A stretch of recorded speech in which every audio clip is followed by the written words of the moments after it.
Today, we're going to talk about 10 reasons it's time for you to let go. Now, this is more than just, I don't want you to tune me out because this is more than just, oh, I need to let go of my relationship or I need to let go of, my work or whatever. It is not that at all. You're going to see something totally different. And I get this from Mark and Angel Hack Life, and it's MARC. So it's Mark and Angel, ANGEL.com. They have a lot of great things on their blog that I listen to. They have videos and everything else, but they talk about things that we hold on to and that they contribute to our stress, health complications, unhappiness, depressive thoughts, relationship problems, and the list goes on and on. But as humans, we want to hold on to things, and sometimes we do it in a desperate type of way. We've all been there in a relationship where we are like, oh my God, I can't let this go. I can't live without this person. We've all experienced that before. And one, we don't like change. We actually resist change. Most people do. They have certain degrees of resisting changes. So you need to understand that as a leader, you're going to have people that hate any type of change. There are 10 as far as that. You need to slowly work with them and let them change, where they're just a little uncomfortable, and then you have people that are like change all the time real quick. And those are people that probably aren't loyal. They'll change and be quick at another job. And they're just really flexible that way. But we all want life as we think it should be. Let me say that again. We all want life to be the way we think it should be. And what I'm talking about that is we get attached to our imagination and these fantasies that we play out, even when they hurt us. That fantasy you have is not real. It's imagination. It's something that you've created in your head. What's real is this person, this thing, or whatever it is hurting you. It's causing internal stress. It's causing you to freak out. It's causing you not to be your best self, whatever it may be.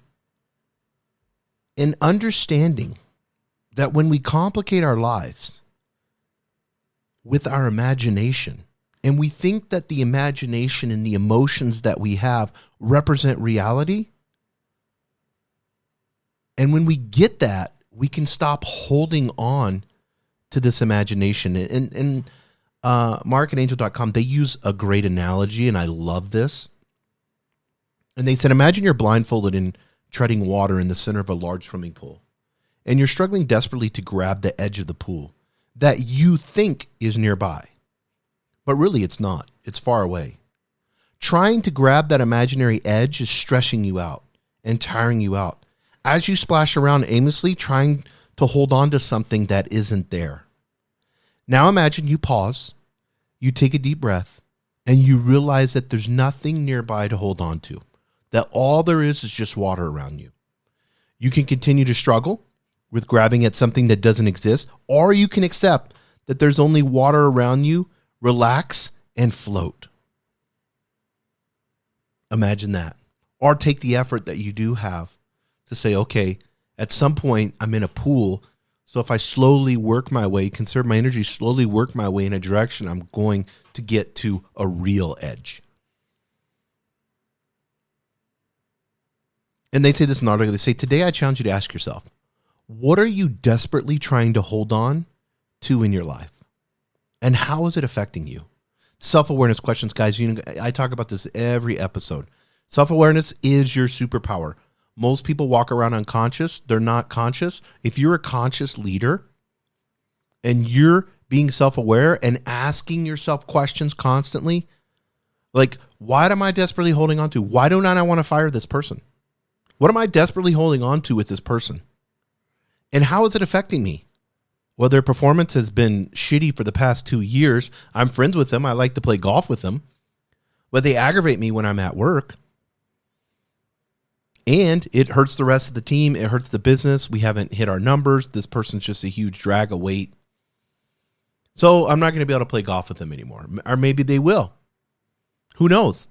But I would rather have sanity for the 8 hours I'm at work, or 10 or 12 hours, however many hours you're at work, than to enjoy those 4 to 6 hours occasion that I'm playing golf with this person. And it's my responsibility as a leader not to hurt the other team members.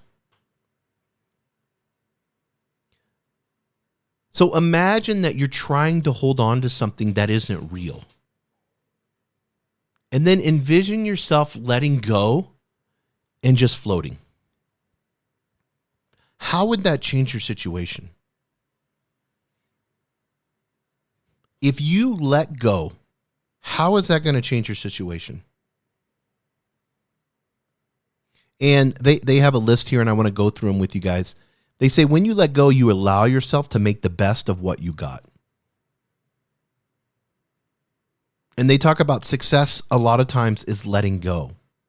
It's letting go of what's supposed to be right now and looking and deciding that this isn't the very best for me, and I need to make this decision now so that my future self can grow, explore, expand, and move on. Number 2, when you let go, you get to use your resources more effectively.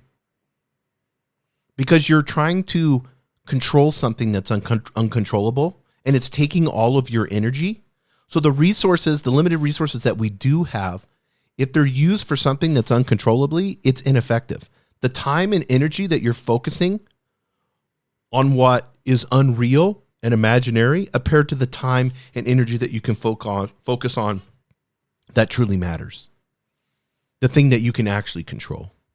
Number 3, when you let go, you free your mind from needless worries. All of us have been lost in worry before. All of us has allowed worry to just take over and run that worry train and just sit in that train and worry, and just let it take us wherever it should take us. And instead of just recognizing that they're just thoughts, that they're not real, it's not reality, they're just us thinking with emotions attached to it. And then have faith and understanding that there are other possibilities. There are other things that we can do now that our higher self can give us creativity to work on these things, to allow these things to be able to infiltrate us in a good way, to be creative and to get out of the situation that we're in now so that we can expand. Number 4, when you let go, you learn more about how life really works. When you hold on to how things should be and attempt to control the uncontrollable, you automatically block yourself from the truth. You resist how everything works rather than learning about it. And they say the key is to educate yourself about your present circumstances and then work smarter with what you've got. You may not have much, but when you let go, when you begin to float, when you start being creative and allowing yourself to just take control, that higher self to just take control, guess what's going to happen? The resistance is going to go away and truth will stream into you. And you will be able to understand and be successful and expand and enjoy life because you know you're grounded in truth. Number 5, when you let go, you get to appreciate others for who they truly are. Let them go. Get them out of your mind. Release them. Let them be who they are. Maybe not in this lifetime, but in the next meat suit that they have, they'll be a little bit more conscious. But in the meantime, what should be this egotistical, narcissistic thing that you have of like, I'm all important, this person belongs to me, this is how they should be, that has to go away. When you let go, you get to focus less on pleasing others and more on just doing the best that you can do for who you are and being able to put yourself first and stop being driven by these unreal misunderstandings and judgments that you've put on others or that you've put on yourself.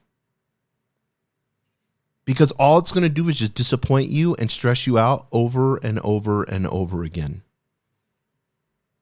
And whether you worry about that person or not, they're only going to see what they want to see in their level of consciousness anyways. They're not going to see what you think they're going to see. So trying to control how people perceive you is a fool's game. All you can do is just be you, be authentically you. And if they like you for that, they like you. If not, the next. It's that simple. Because you're going to have somebody better than them.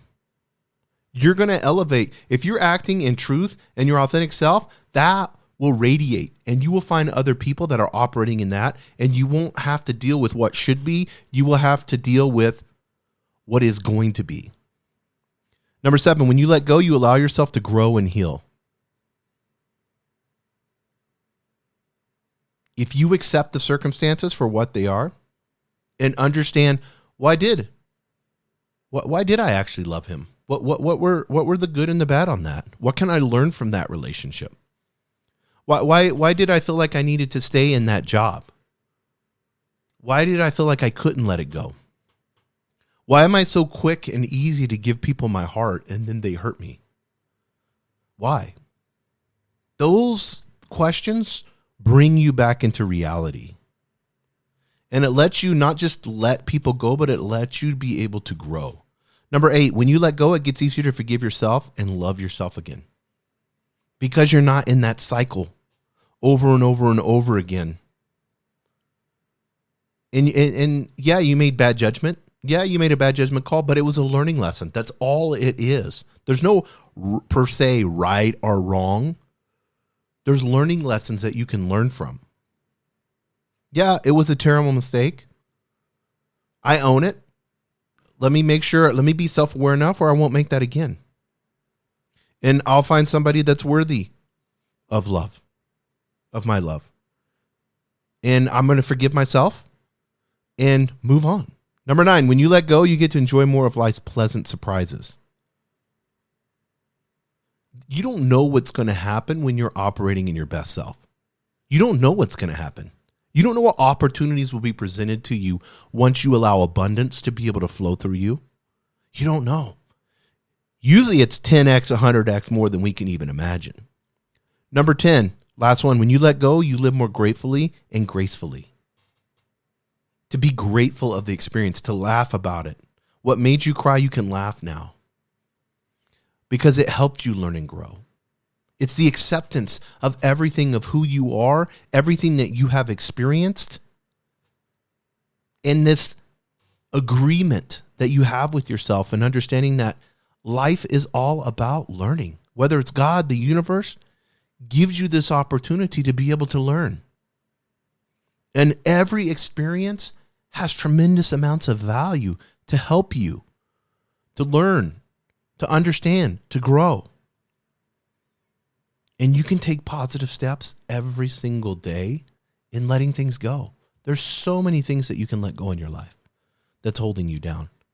So I encourage you, find those things, practice self-awareness, and I guarantee you, you're going to be operating at such a level that you could not even imagine.